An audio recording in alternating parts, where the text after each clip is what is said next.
तो भाई मैं बता रहा था श्री प्रकाश शुक्ला के बारे में। श्री प्रकाश शुक्ला की गई कहानी जो वर्चस्व चल रही है उसकी स्टोरी में मैं आपको बताता हूँ कितना सनकी और कितना खतरनाक, कितना क्रिमिनल माइंडेड था, उसके बारे में सुनिएगा। दोस्तों, श्री प्रकाश शुक्ला ने बहुत धुआंधार गोरखपुर में और इलाहाबाद में बहुत धुआंधार मर्डर किया, बहुत दबा के मर्डर किया और छोटे छोटे कांड करते ही गया। मतलब जिसको मन में आया उसका किडनैप किया, जिसको मन में आया उसको गोली मारा, जिसको मन में आया उसने जो मन में आया वो किया। बहुत तगड़े अपराध करता था और ये अपराध करते हुए जब यहाँ पे काफ़ी प्रेशर पड़ता था, जब काफ़ी बड़े कांड हो जाते थे तो वो निकल जाया करता था मोकामा। मोकामा कहाँ? बिहार में।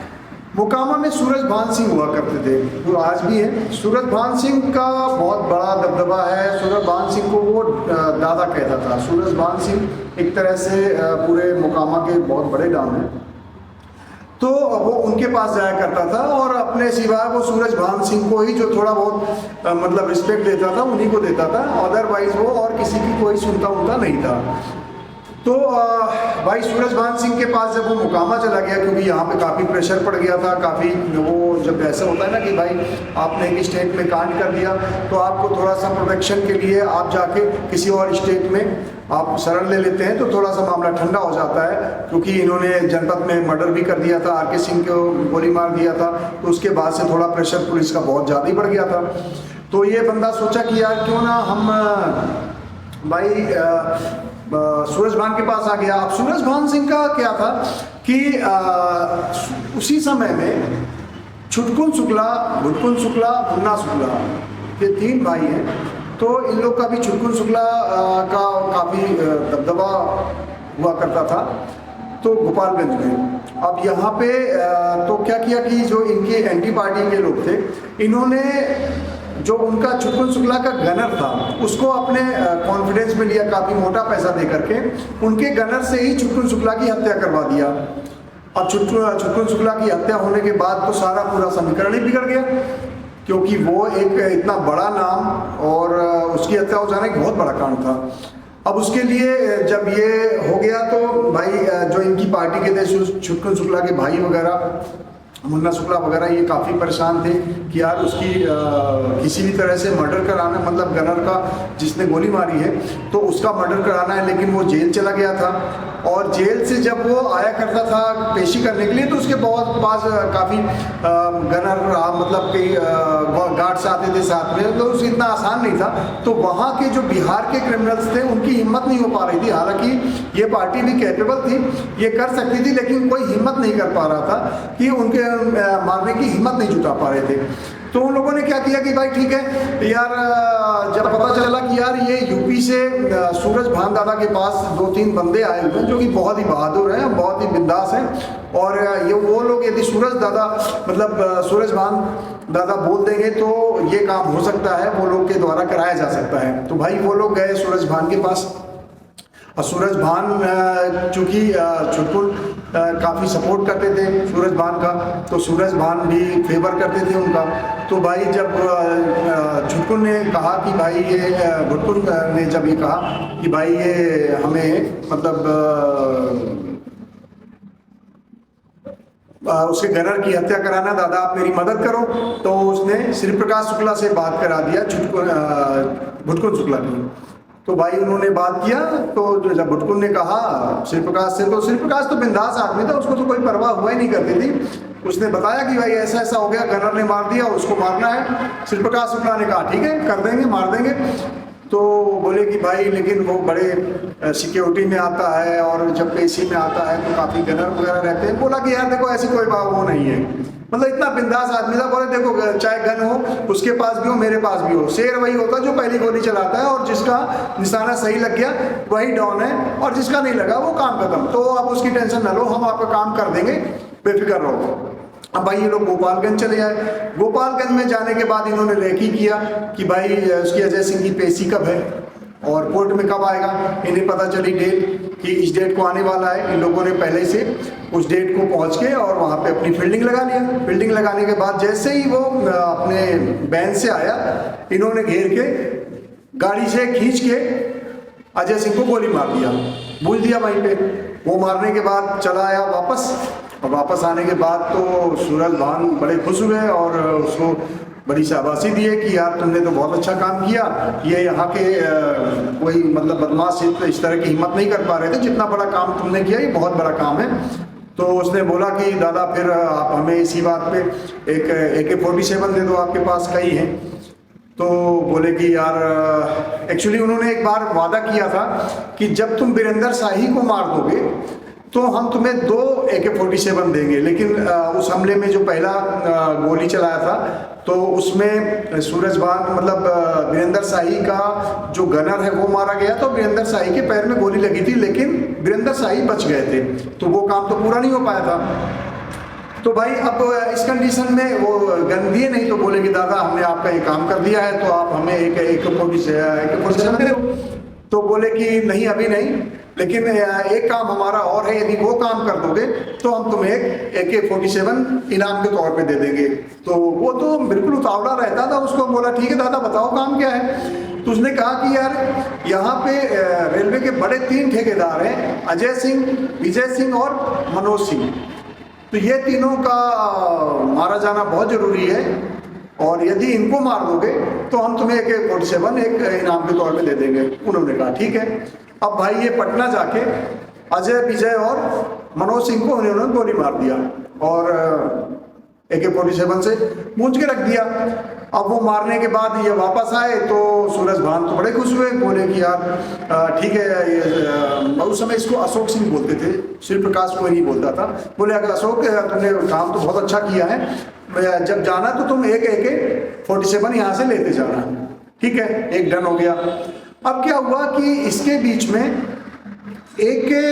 उनके दिमाग में एक और खटका लगा था, एक ठेकेदार और बचा हुआ था जो कि मतलब एक हफ्ते 15 दिन बाद टेंडर होने वाला था। और सूरज भान ने कहा कि यार मुझे ये एक मर्डर और का मतलब एक और ये काम कराना है, तो उसके बाद हमारी सारी सरदर्दी खत्म हो जाएगी। तो शिव प्रकाश ने कहा कि ठीक है दादा आप बोलो क्या है, वो काम भी हम कर देते हैं।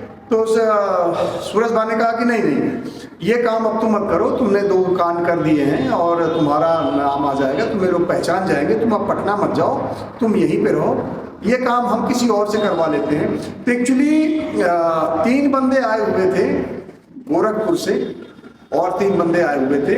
तो इन तीनों बंदों का उन्होंने कि यार हम इनको ये काम दे देते हैं, तो ये काम कर लें दो।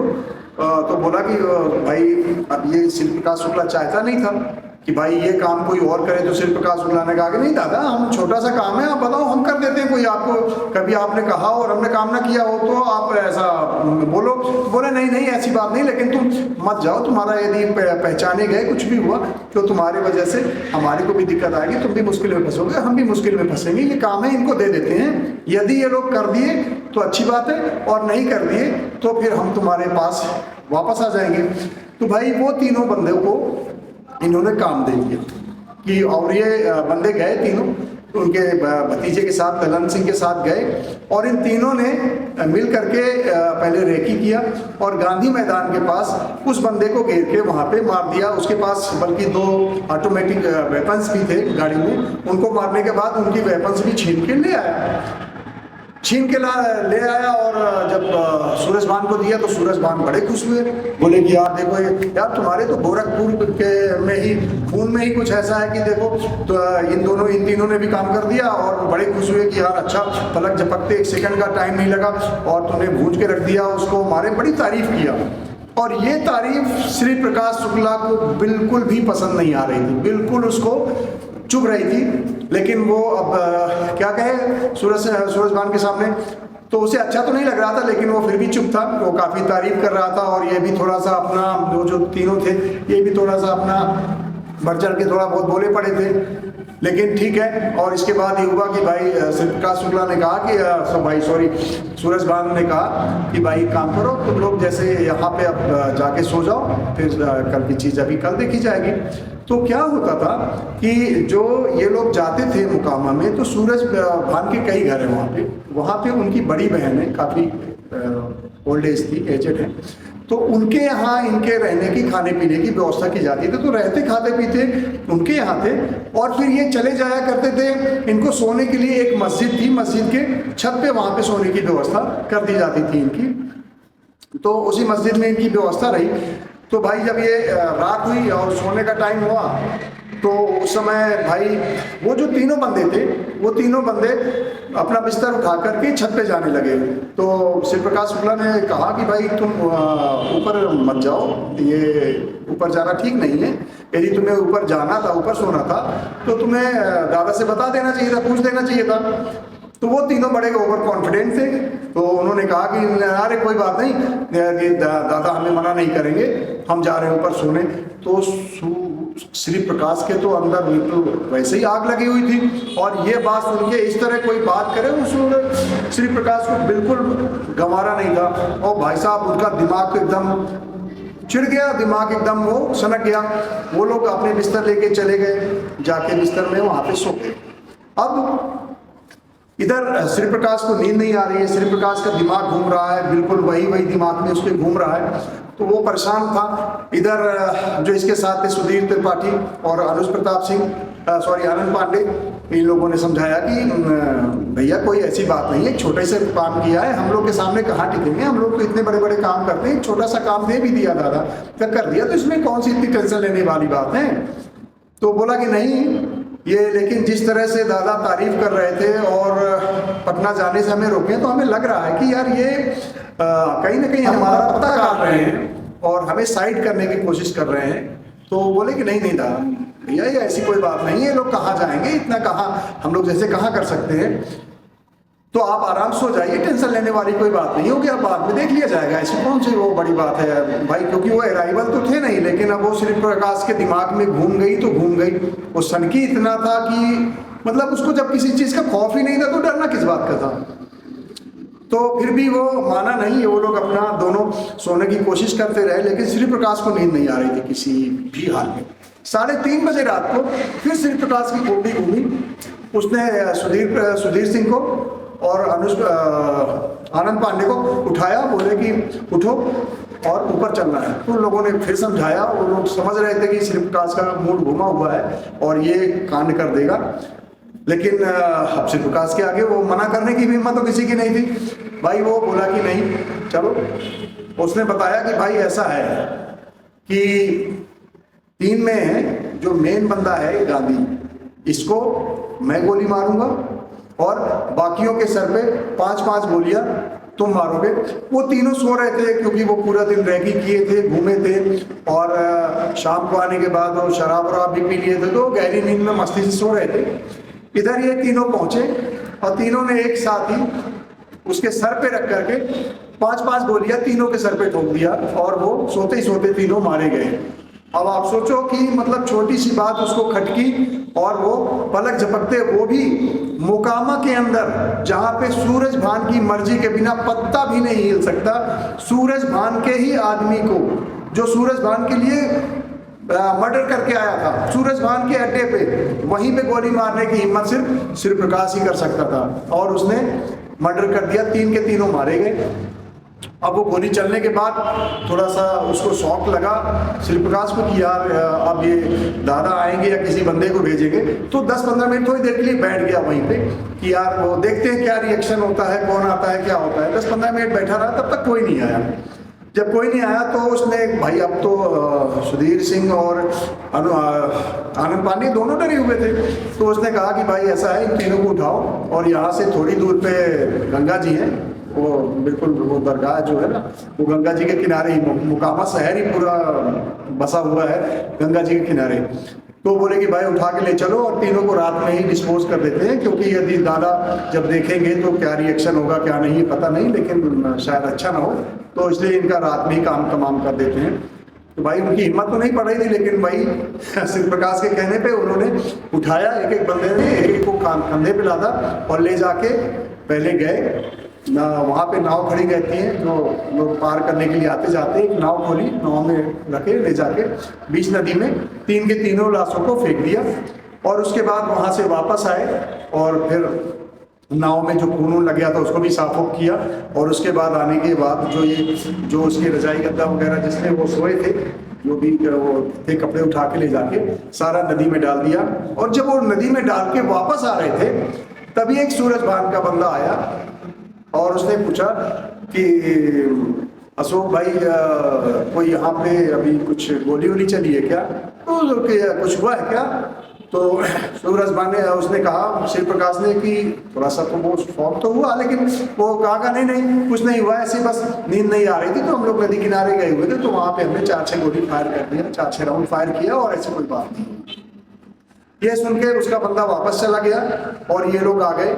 अब कांड तो बड़ा हो गया था, लेकिन परवाह कौन करता है। अब थोड़ा सा हेडक तो है कि मोकामा में रह के सूरजभान के एरिए में सूरजभान के बंदे को मार देना छोटी मोटी घटना नहीं, छोटी मोटी बात भी नहीं है। और ऐसा दुस्साहस तो मुझे नहीं लगता कि और कोई करने की सोच भी सकता है कि सूरजभान की मर्जी के बिना सूरजभान के बंदे को ही मार दिया गया।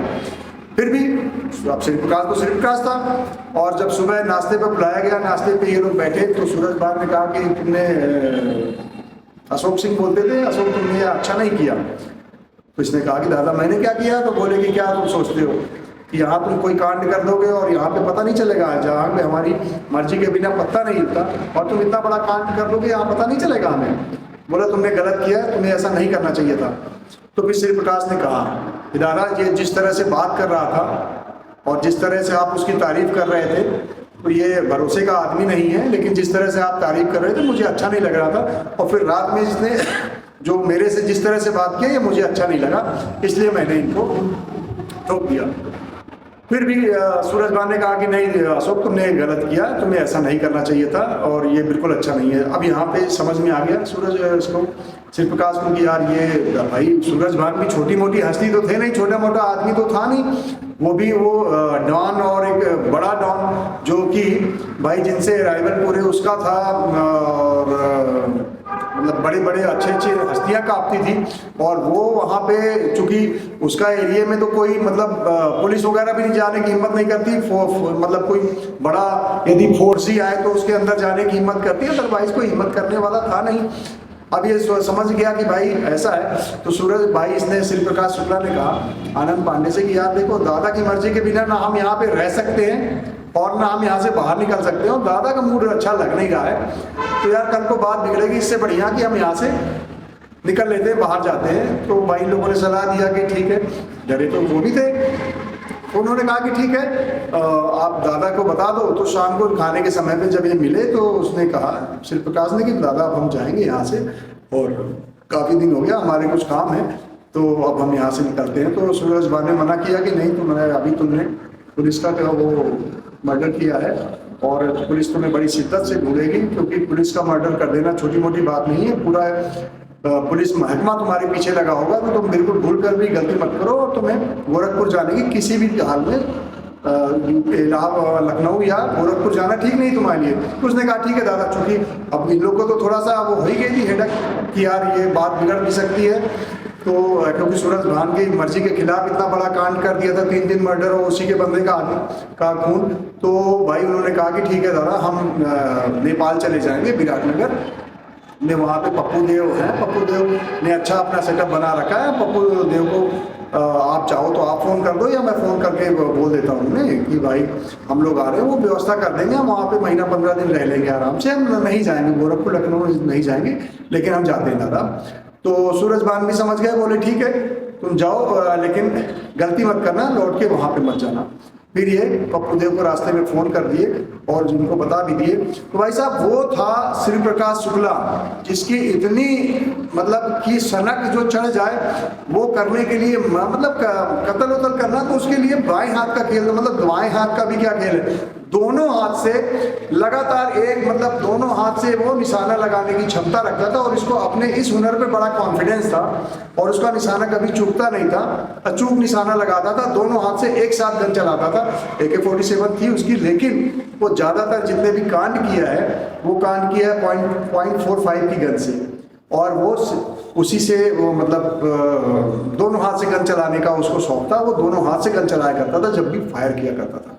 भाई साहब श्री प्रकाश शुक्ला की स्टोरियाँ इतनी हैं कि आप सुनते सुनते थक जाओगे, हम सुनाते सुनाते थक जाएंगे, लेकिन इसकी स्टोरी खत्म नहीं होगी। जो 2-3 साल का बहुत लंबा कैरियर नहीं था उसका, लेकिन इस छोटे से कैरियर में जितने बड़े बड़े कांड किए हैं वो बिल्कुल आप सुनोगे तो दंग रह जाओगे। आप बने रहो हमारे साथ। यदि आपको ये स्टोरी उसकी पसंद आती है तो आप हमारे चैनल को लाइक कर सकते हो, आप वीडियो को लाइक कर सकते हो, चैनल को सब्सक्राइब कर सकते हो, बेल नोटिफिकेशन जरूर ऑन कर देना, क्योंकि जब भी उसकी स्टोरी आएगी तो आपको नोटिफिकेशन जरूर मिल जाएगी।